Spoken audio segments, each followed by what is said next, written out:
Assalamualaikum warahmatullahi wabarakatuh. Dan salam sejahtera buat anak murid cikgu. Okey, bersua kita kembali dalam kelas RBT Cikgu Aizat. Okey, sebelum kita pergi belajar lebih lanjut, untuk hari ini kita akan membincangkan tajuk melakar reka bentuk artikel jahitan. Okey, baik. So, stay tune.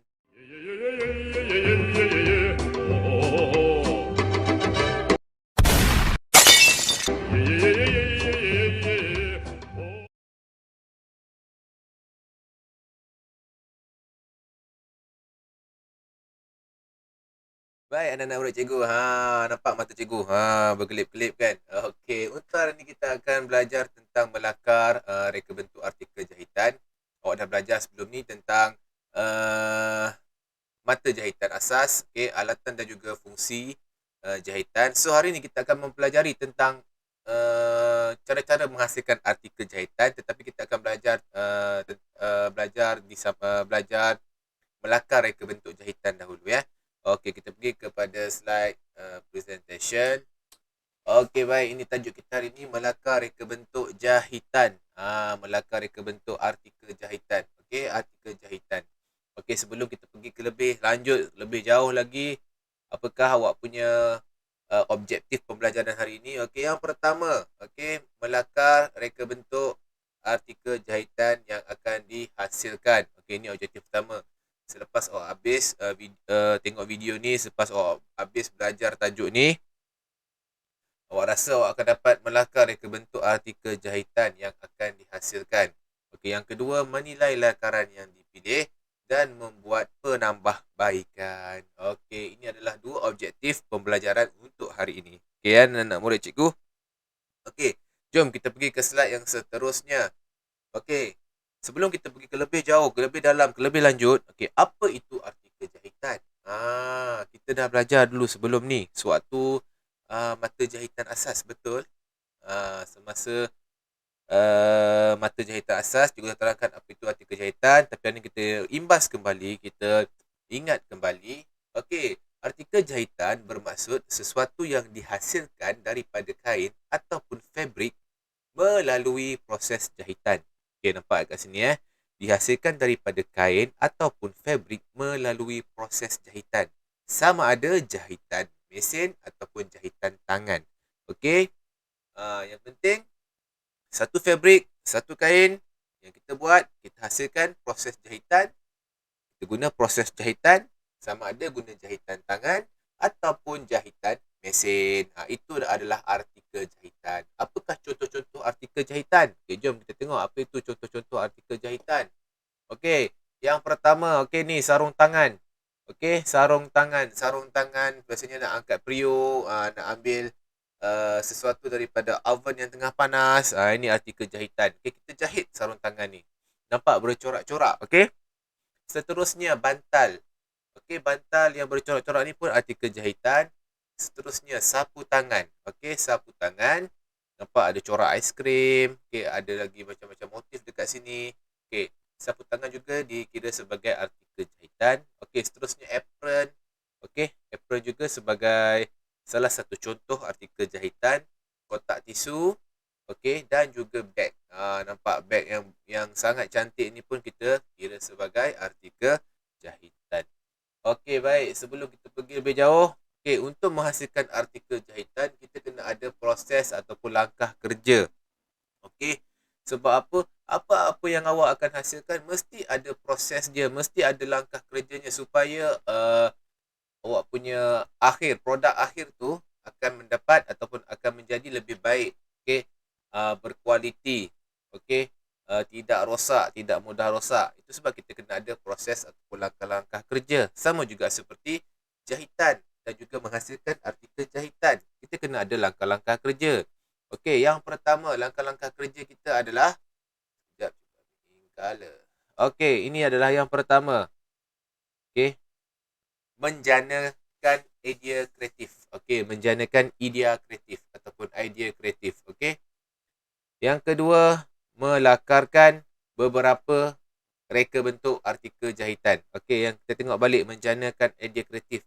apa-apa pun yang awak ingin hasilkan, awak mesti mendapat idea. Okey, jikalau awak tidak mempunyai idea, macam mana awak nak dapat sesuatu, macam mana awak nak hasilkan sesuatu produk? Okey, itu sebab kita kena ada idea, kita kena ada apa yang kita nak lakukan. Okey, seterusnya melakarkan beberapa reka bentuk artikel jahitan. Ini yang awak akan belajar pada hari ini, okey. Melakarkan beberapa reka bentuk artikel jahitan. Contoh, kalau orang bina bangunan pun dia akan melakar pelan untuk bangunan, untuk dia membuat satu bangunan, untuk dia membuat sesuatu uh, orang panggil bukan landscape, apa panggil tu, lukisan, supaya bangunan ataupun lukisan bangunan itu menjadi apa yang dia rasa yang dia nak. Okay? Ataupun memenuhi cita rasa dia. Itu yang saya nak cakap, memenuhi cita rasa dia. Okay? Itu sebab kita melakar dahulu apa yang kita hendak buat, apa yang kita hendak bina, apa yang kita hendak lakukan. Okay? Baik, seterusnya. Yang ketiga, menilai lakaran dan buat penambahbaikan. Okey, selepas awak melakar, awak akan menilai lakaran awak dan membuat penambahbaikan. Sama ada lakaran awak tu baik ataupun tidak, perlu ke penambahbaikan ataupun sudah cukup, awak dah boleh teruskan dengan lakaran yang awak buat pada langkah yang kedua. Okay, itu kita akan bincangkan sekejap lagi. Okey, seterusnya, mengira dan membuat anggaran kos. Okey, ini awak akan belajar pada kelas yang akan datang. Selepas awak menilai lakaran, awak akan membuat anggaran kos supaya tidak berlaku kerugian, tidak berlaku pembaziran wang. Okey, baik. Seterusnya, yang kelima, menghasilkan artikel jahitan menggunakan alatan dan bahan yang sesuai. Ini awak akan belajarlah apakah bahan-bahan, apakah alatan yang sesuai semasa awak nak membuat artikel jahitan. Okay, dan yang keenam, yang terakhir sekali dalam proses menghasilkan artikel jahitan adalah membuat pembentangan artikel jahitan. Okay, awak jangan lari ni artikel jahitan awak ingat. Yang tadi kain yang dibuat melalui proses jahitan, sama ada jahitan mesin ataupun jahitan tangan. Okey, baik, kita pergi ke next slide. Okey, baik. Yang pertama, ini kita pergi ke proses yang pertama. Proses yang pertama tadi iaitu menjanakan idea kreatif ataupun idea kreatif. Okey. Apa-apa yang awak nak buat pun awak mesti ada idea. Okey, contoh zaman dahulu, kenapa ada telefon? Sebab apa? Mungkin tercetus idea dia. Okey, macam mana kalau kita nak berhubung dengan orang yang jauh daripada kita? Itu sebablah kita mencipta telefon. Okey, bukan kita, bukan saya. Okey, Alexander Graham Bell yang awak belajar sebelum ni cipta telefon. Okey. Macam mana seseorang tu nak bergerak daripada satu tempat ke satu tempat? Okey, ada orang pada zaman dahulu, okey, Sir Henry Ford mencipta sebuah kereta. Sama juga dengan kita. Okey, kita mestilah menjana idea. Okey, apa-apa masalah yang berlaku mesti akan timbul masalah. Okey, masalah tu yang akan kita rungkai, yang kita akan urai, kita akan menjadikan sebagai idea kreatif. Okey, tengok dialog di sini. Okey, idea reka bentuk sesuatu artikel jahitan boleh terhasil daripada situasi atau masalah. Nampak? Cikgu baru cakap tadi. Cikgu ambil highlighter. Okey, boleh terhasil daripada situasi atau masalah di sekeliling. Nampak? Sesuatu sesuatu statusan minda awak akan berlaku bila ada masalah ataupun perkara-perkara yang kita boleh perbaiki. Itu sebab kita mencetuskan idea tersebut. Contohnya, tadi cikgu dah cerita pasal telefon, cikgu dah cerita pasal kereta. Okey. Contohnya, botol air. Botol air. Kenapa pelbagai jenis reka bentuk botol air? Awak dah belajar pada tahun 4. Kenapa ada banyak jenis? Okay, ada yang besar, ada yang kecil, ada yang lurus. Okay, ada yang ada penutup, ada yang tidak berpenutup, ada yang buka penutup keluar straw. Itu adalah terjadi, reka bentuk yang pelbagai itu terjadi daripada cetusan idea. Okay, dan juga masalah sekeliling. Okay, boleh faham ya? Macam beg sekolah. Okay, ada beg sekolah yang awak galas, ada beg sekolah yang ada roda. Kenapa orang cipta beg sekolah yang ada roda? Supaya ada antara murid yang tidak larat mengangkat buku, boleh menarik bagnya menggunakan roda yang ada pada bagnya. Itu kita fikir sebagai cetusan idea ataupun menjanakan idea kreatif. Okey, baik. Tengok dialog sini. Alia, pakai tali pinggang keledar. Ada tak nama adik awak nama Alia? Ini mungkin keluarga awak kot. Okey, kenapa Alia? Okey, kenapa ayah meminta Alia memakai tali pinggang keledar? Kita tengok balik. Kita tengok dekat gambar ini. Saya tidak selesa ayah. Nampak? Alia tidak selesa memakai tali pinggang keledar. Okey. Adik, tali pinggang keledar penting untuk keselamatan. Betul. Okey, bila kita naik kereta, kita kena pakai tali pinggang keledar. Tali pinggang keledar, cikgu apa tu? Seat belt, seat belt. Biasa bahasa awak, seat belt. Okey. Tali pinggang keledar ni kita kena pakai supaya kalau berlaku emergency brake, okey, brake kecemasan, kita tidak terhantuk ke hadapan. Okey. Kenapa Alia tidak memakai tali pinggang keledar? Sebab dia berasa tidak selesa. Okey, ada juga di antara awak bila awak tarik tali pinggang keledar tu, kadang-kadang tak selesa, kadang terkena dekat leher, rasa macam tajam-tajam. Betul? Itu mungkin yang berlaku pada Alia lah. Okey. So, tercetusnya masalah di sini, nampak dia berlaku di sekeliling kita saja. Okey, bagaimanakah kamu hendak menyelesaikan masalah Alia supaya dia selesa memakai tali pinggang keledar? Okey.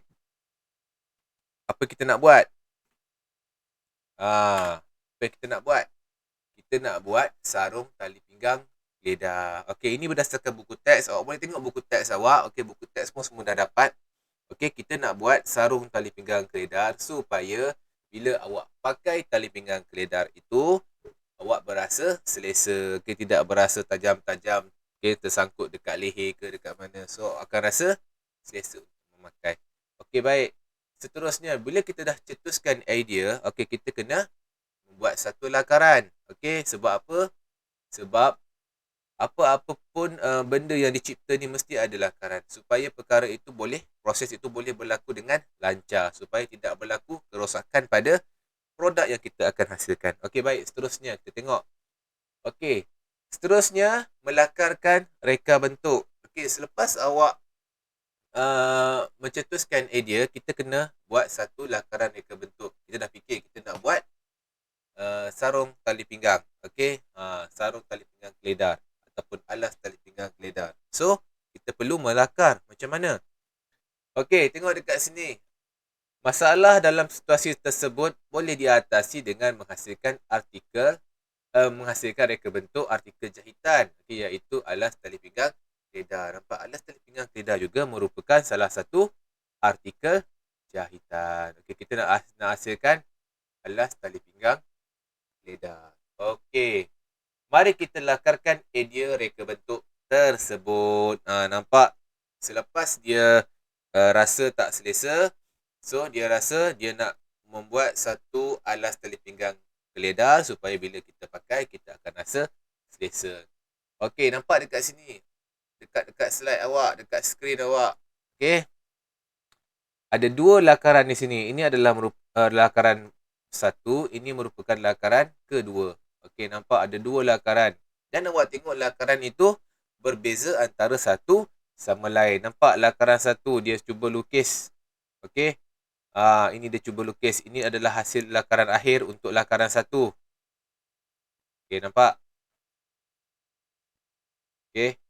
Dan dia mempunyai dimension ataupun dimensi. Dimensi tu apa? Dimensi tu adalah macam ni. Dia mempunyai ukuran.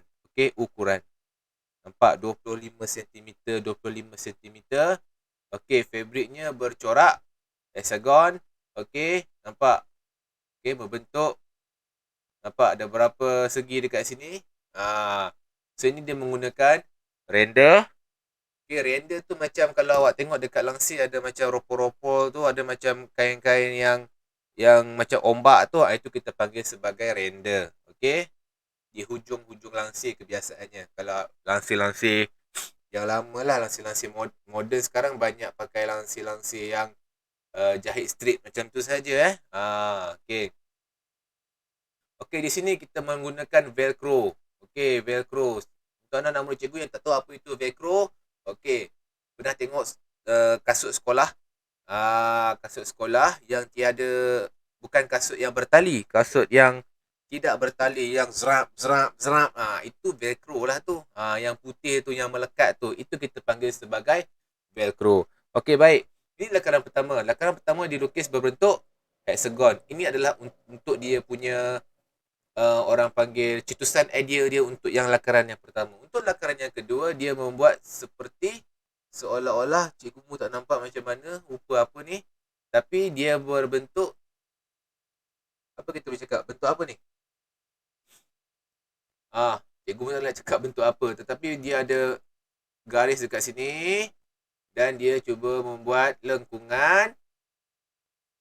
Lengkungan dekat sini dan menggunakan dia menggunakan render fabric. Of course lah fabric, sebab artikel jahitan adalah proses fabric melakukan proses jahitan, okey, ataupun kain fabric tu kain lah.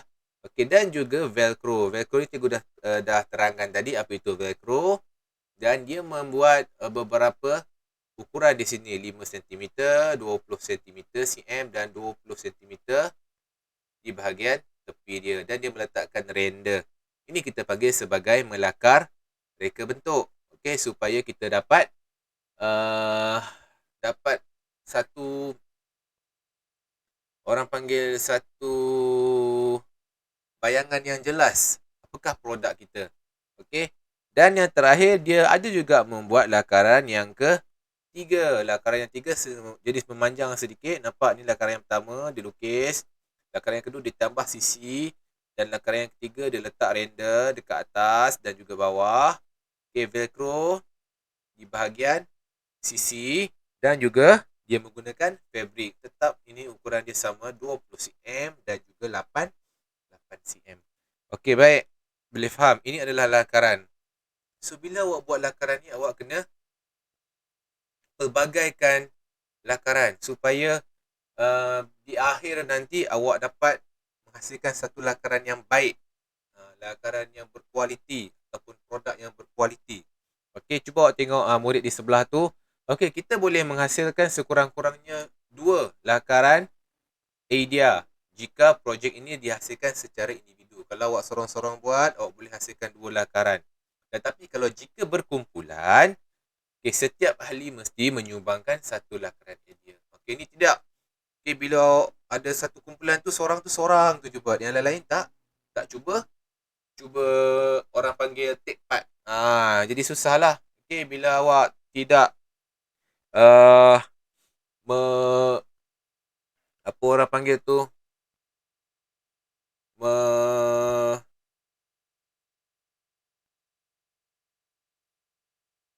tidak volunteer, dia akan jadi susahlah. So kita kena bagi kerjasama kepada rakan-rakan yang lain. Okey, baik. Ini adalah lakaran. Okey, ada 3 lakaran yang dibuat. Okey, sekurang-kurangnya 2 kalau untuk individu, kalau seorang. Okey, sebab apa? Kita boleh membanding bezakan lakaran 1 ke lakaran 2 yang cantik. Tapi kalau dapat 3 lakaran, lagi cantik, lagi bagus sebab kita boleh membandingkan ketiga-tiga lakaran.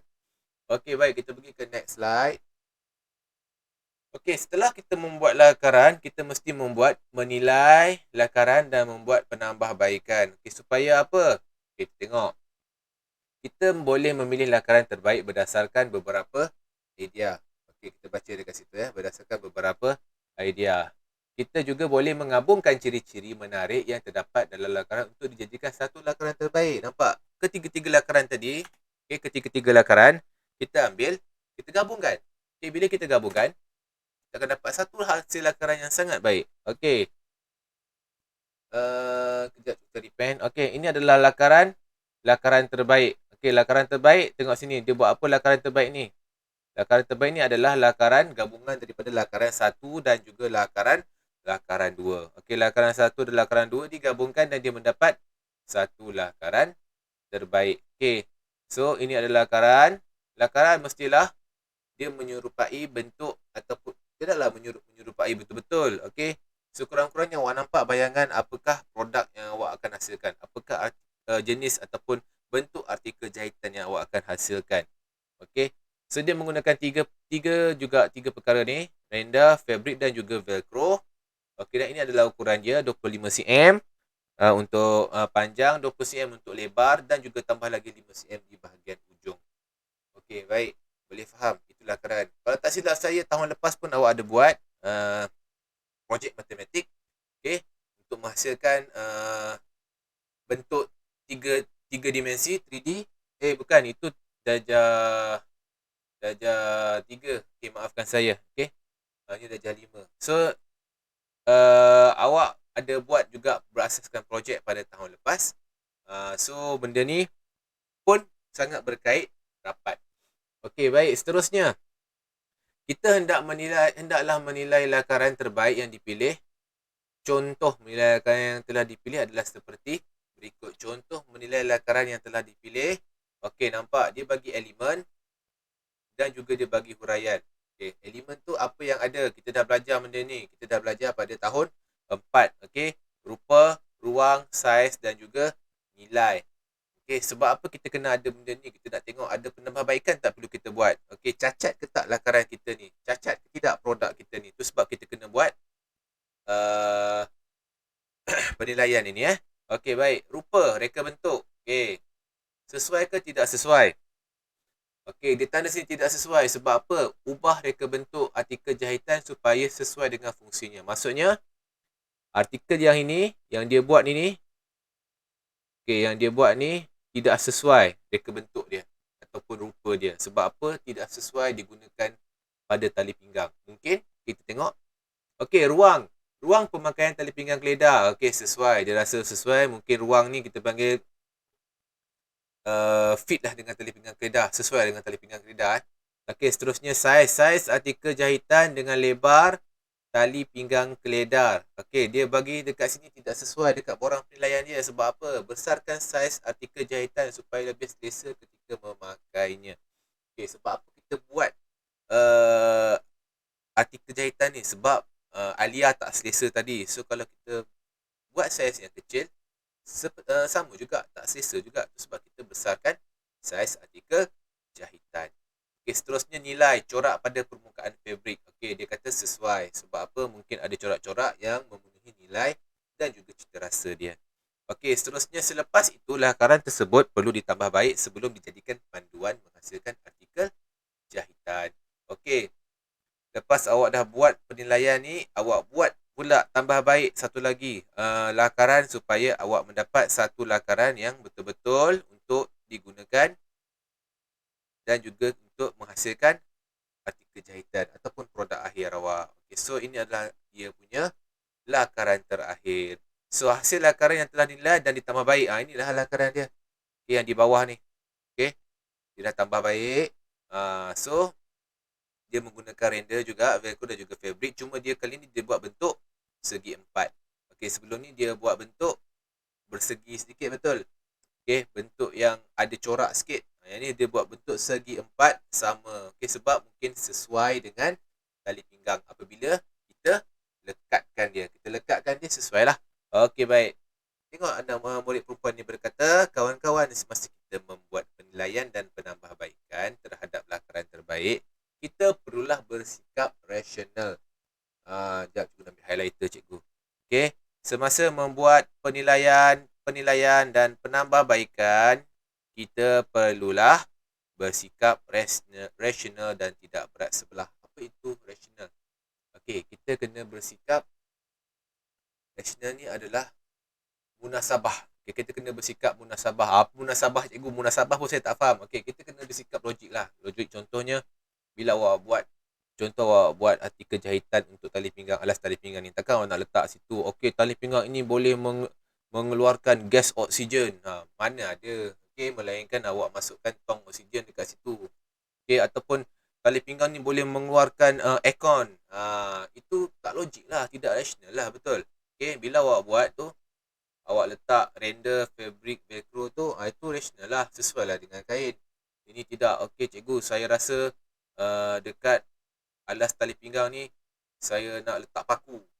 Kenapa nak letak paku? Okay, kan jadi lagi sakit. Itu sebab kita kena bersikap rasional dan tidak berat sebelah. Maksud tidak berat sebelah ni, kalau dalam kumpulan kita kena seimbang ataupun kita kena ambil dan juga kita kena ambil idea kawan-kawan dan kita kena tahu idea tersebut berguna ataupun tidak terhadap produk kita. Sebab kita kena tidak berat sebelah. Itu sebab kita kena ada ini borang penilaian ni. Ini adalah cantik, salah satu proses kerja yang sangat cantik lah untuk kita menghasilkan produk ataupun artikel jahitan. Okey, baik. Boleh faham ya kelas? Okey. Itu saja untuk hari ini. Artikel jahitan cikgu harap boleh faham. Yang pertama kita dah belajar tadi apa itu artikel jahitan. Okey, contoh-contoh yang cikgu telah bagi artikel jahitan dan juga proses menghasilkan artikel jahitan. Sekarang ni kita hanya belajar di sini saja. Okey, menilai lakaran. Nanti kita akan belajar cara mengira dan membuat anggaran kos, menghasilkan artikel jahitan dan juga membuat pembentangan. Okey, dan juga kita rumuskan balik. Yang pertama, bila kita nak buat artikel, kita nak melakar, yang pertama kita kena ada idea. Macam mana idea tu kita nak hasilkan? Biasanya melalui masalah ataupun situasi sekeliling. Okey, seterusnya selepas kita dapat idea, kita boleh melakar. Mula melakar. Berapa banyak? Terpulang. Okey, kepada anda. Yang penting, minimum 2 lakaran. Supaya kita boleh membanding bezakan antara lakaran 1 dan lakaran 2 supaya kita mendapat lakaran yang lebih baik. Okey, dan seterusnya kita kena menilai. Bila menilai ni kita gunakan elemen-elemen yang kita dah belajar. Rupa, ruang, saiz dan juga nilai. Okey, supaya artikel jahitan ataupun lakaran kita tu mendapat lakaran yang terbaik. Okey, boleh kelas ya. Okey, cikgu harap anak-anak murid cikgu boleh faham apa yang disampaikan hari ini. Awak kena ingat yang ni hari ini awak hanya belajar melakar artikel jahitan dan juga menilai lakaran yang dibuat. Itu sahaja. Okey. So, kalau ada apa-apa soalan, anak-anak murid cikgu semua boleh tanya cikgu seperti biasa. Itu saja untuk hari ini. Stay safe, stay at home. Jangan lupa buat latihan pengukuhan. Okey, sekian. Assalamualaikum warahmatullahi wabarakatuh dan salam sejahtera. Bye-bye.